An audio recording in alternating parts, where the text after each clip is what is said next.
moment Claudia nous livrait cette abondante actualité nationale, on aura retenu que les Lions indomptables ont eu raison des Warriors hier après-midi. C'était au stade Amadou Ahidjo, score de la partie 2-1.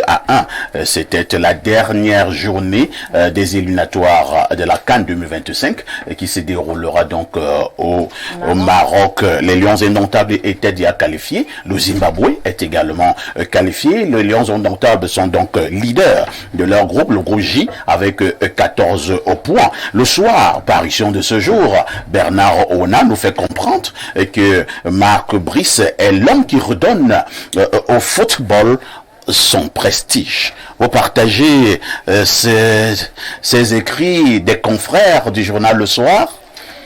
Je ne peux pas partager ces écrits parce Et que... pourquoi? Parce que Marc Brice, depuis qu'il est là, il se débrouille. Il se débrouille tant bien que mal. Il a eu tort seulement de s'être immiscé dans les problèmes camerounais. Non, nous ne parlons pas des problèmes Je veux donc dire qu'en dehors de ça, nous sommes au niveau des terrains.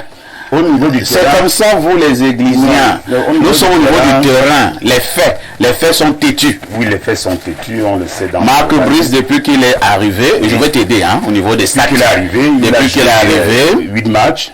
Aucune défaite. Tout à fait. On est d'abord d'accord? On est d'accord. Depuis que Marc Brice est arrivé, on a oublié les calculatrices, les calculettes. Et si tel gagne, et si tel perd, et si telle équipe gagne 8-2, et que nous perdons 2-6, on peut être qualifié. On a oublié ce genre, pour le moment. Ça pouvait nous donner même des AVC. Beaucoup sont morts, avec ces histoires de si. Depuis que Marc Brice est arrivé, nous n'étions plus jamais sortis très récemment leader d'un groupe pour les qualifications, que ce soit pour la Coupe du Monde ou bien pour la Coupe d'Afrique. Alors, voilà les faits. Et toi et moi, nous sommes journalistes. Oui. Alors, je pense que Marc Brice est un gars chanceux.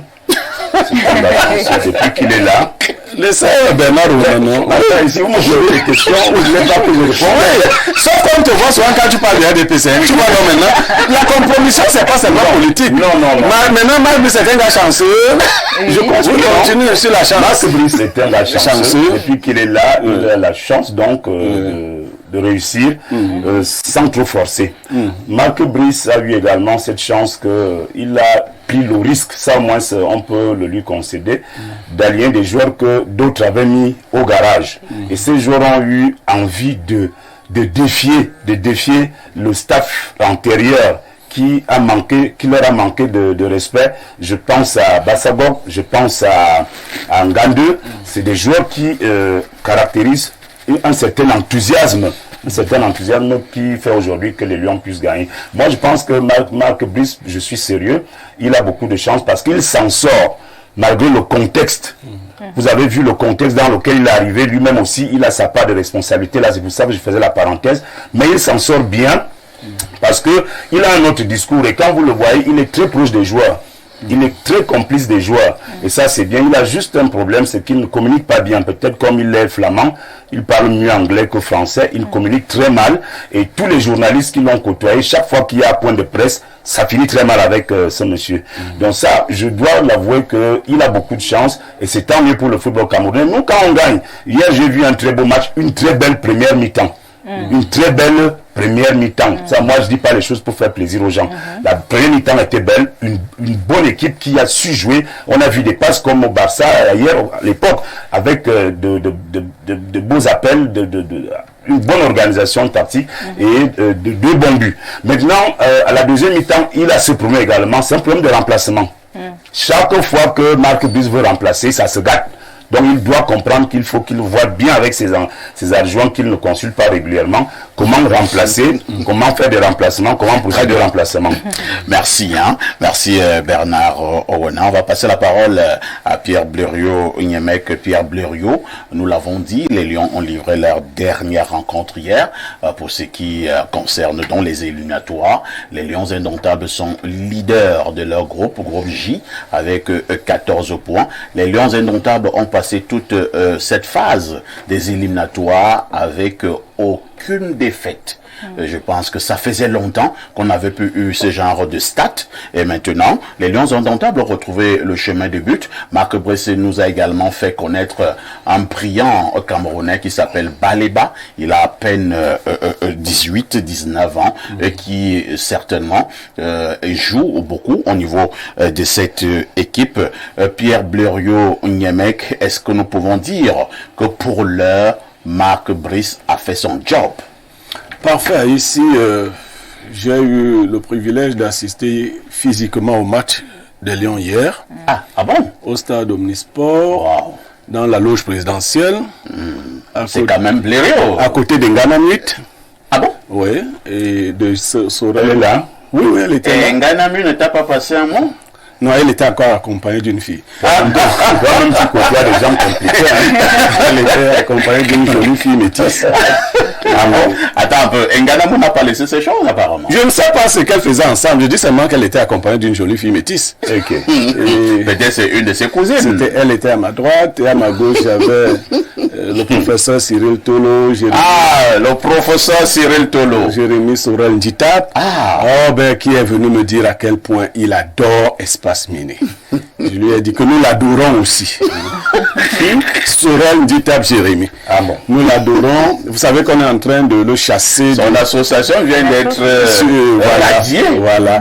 Mais nous n'en avons pas parlé. Nous parlions. Peut-être vous avez donné rendez-vous. Bon, nous parlerons d'autres choses après. Ça se comprend. Donc, j'ai assisté physiquement au match et j'ai vu quelque chose. Il y a une sensation particulière quand vous voyez le match lui-même. C'était tellement beau parce que Jérémy finalement faisait du reportage. C'est-à-dire, il expliquait la beauté du jeu.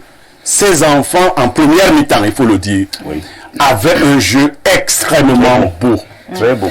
Une cohésion parfaite. Très bien. Et c'est ça le fait d'un entraîneur. J'ai découvert autre chose. C'est que Marc Brice est de loin plus diplômé que les deux adjoints camerounais qu'on lui a collés. Et ça, personne ne le savait. C'est-à-dire qu'en fait, il est leur enseignant dans la science de l'entraînement. Ça, il faut que les Camerounais le sachent. Ils n'ont pas le diplôme que Marc Brice a en matière d'entraînement. Si c'est le contraire, les deux grands frères peuvent le dire. Donc, je l'ai découvert parce que les pontes de cette affaire en parlaient. Attendez un peu, c'est Njita qui te l'a dit. Non. Écoute, moi, je croyais que tu allais voir le match. Écoutez bien. Tu allais vérifier les Moi, je fais c'est Njita qui te l'a dit. Je vous dis, non, encore que Njita est très raffiné. Pour l'avoir rencontré hier, je me suis rendu compte qu'en dehors de celui qui nous dérange le plus, la plupart des footballeurs se sont cultivés. Ils ne parlent pas petitement là. Il a de la hauteur, il a du style. Et puis, c'est un grand monsieur. Donc, c'est ce que j'ai pu constater. Donc, il parlait. Mais je dis, dans les échanges, parce que sur ma banquette, il y avait des professionnels du ministère SUP qui ont donc évoqué les diplômes des uns et des autres. Je ne vais pas citer les autres. C'est-à-dire qu'ils informaient même le professeur Cyril Tolo, qui n'est pas professionnel du sport. Tout à fait. Ils nous ont expliqué que si nos entraîneurs avaient été humbles, ils profiteraient de la formation.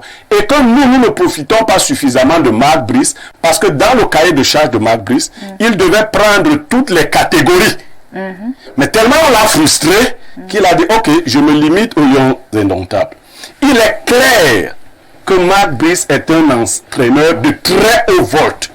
Le fait qu'il n'ait pas eu un palmarès par le passé ne change rien. Vous pouvez être le major de votre promotion, ne pas à l'essai de ne pas avoir une télé, non? Ils sont nombreux. Ils sont pas nombreux. Ils sont nombreux. Mais le jour où on vous donne votre chance, si en plus vous... Mais il n'est pas discipliné, c'est pour cela qu'il n'a Non, pas... la discipline, non. Quand vous aurez votre temps de parole, vous... Le problème avec Marc Brice, c'est qu'il n'est pas discipliné. Et c'est ça le problème. Il n'est pas pas avoir discipliné. des performances, comme vous citez, pas avoir... Il faut être un entraîneur de haut vol, C'est quoi être discipliné? Mais, Je veux monsieur, chaque fois il a été limogé, Il n'est pas discipliné. Au Cameroun, qu'est-ce qu'il a fait qui vous montre? Pourquoi? Parce qu'il ne respecte pas les clauses du Qu'est-ce qu'il a contrat de fait au travail. Cameroun? Vous allez voir. Non, vous êtes... Non, si vous prenez... Non, si vous prenez... Si vous prenez mon temps de parole...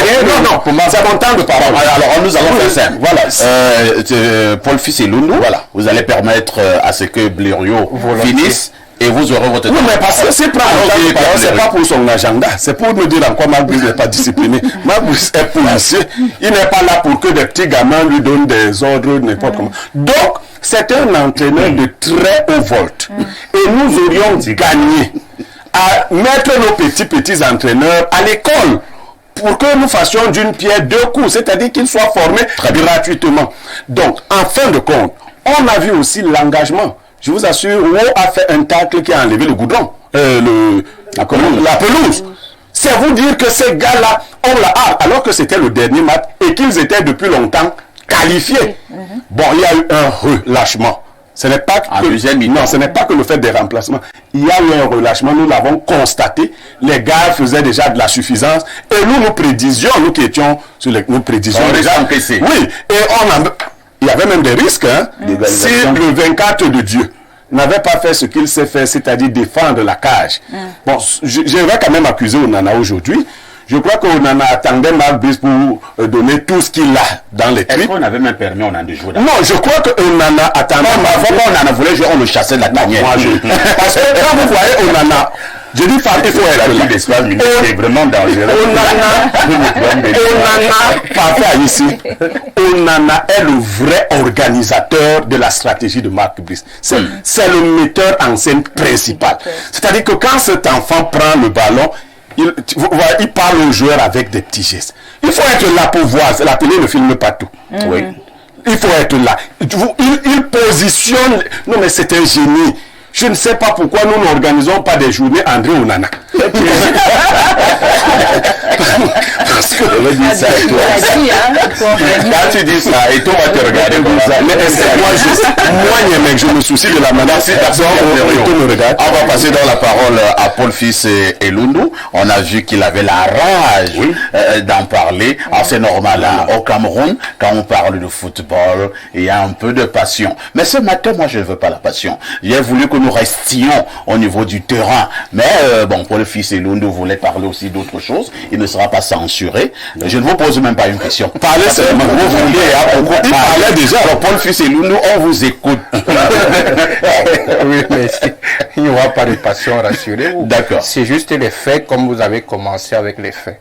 Je voulais dire au grand frère Yembe que c'est bien de vanter Marc Brice au niveau des performances. Nous sommes d'accord, ce sont des faits. Ça veut dire qu'il n'a pas perdu, 5 victoires et 3 matchs nuls, c'est bon. Mais au niveau de la discipline, au niveau du respect des clauses du contrat, il ne le fait pas. D'abord, il est appelé à rester au Cameroun pour exécuter son contrat. Marc Brice ne reste pas au Cameroun. Jamais. La dernière fois, lors du récent regroupement, il était appelé à donner une conférence de presse d'avant-match le vendredi. Et M. Marc Brice ne s'est pas présenté à la FECAFOOT. Ce n'est pas... C'est des règles de management qui sont au niveau international, au niveau professionnel. Et maintenant, je vais encore citer au niveau du regroupement, quelle était donc l'utilité de se regrouper quand on doit jouer mercredi en Afrique du Sud et partir avec des joueurs le lendemain pour qu'ils se retrouvent fatigués. C'est presque de l'amateurisme de ce côté-là. Ne pas le reconnaître, c'est tuer déjà même au point de vue que nous avons. Nous voulons que Marc Brice ait des performances que nous attendons, mais qu'il y ait de la discipline au niveau et qu'il y ait une bonne collaboration entre la FECAFOOT et Marc Brice, parce que les deux sont appelés à travailler ensemble. Et j'étais content parce qu'il a dit la dernière fois que les relations entre le président de la FECAFOOT et lui se sont nettement apaisées. Mais nous ne voulons plus qu'il y ait un feuilleton Marc Brice, Samuel Eto'o. Parce qu'il y en a eu le feuilleton MITSEP, FECAFOOT. Oui, et ça peut arriver. Très bien. Nous voulons que nous partons au niveau de la CAN 2025 étant préparés. Merci. Hein. Et on évite les problèmes extra-sportifs. En réalité, c'est mon angle de traitement ce matin.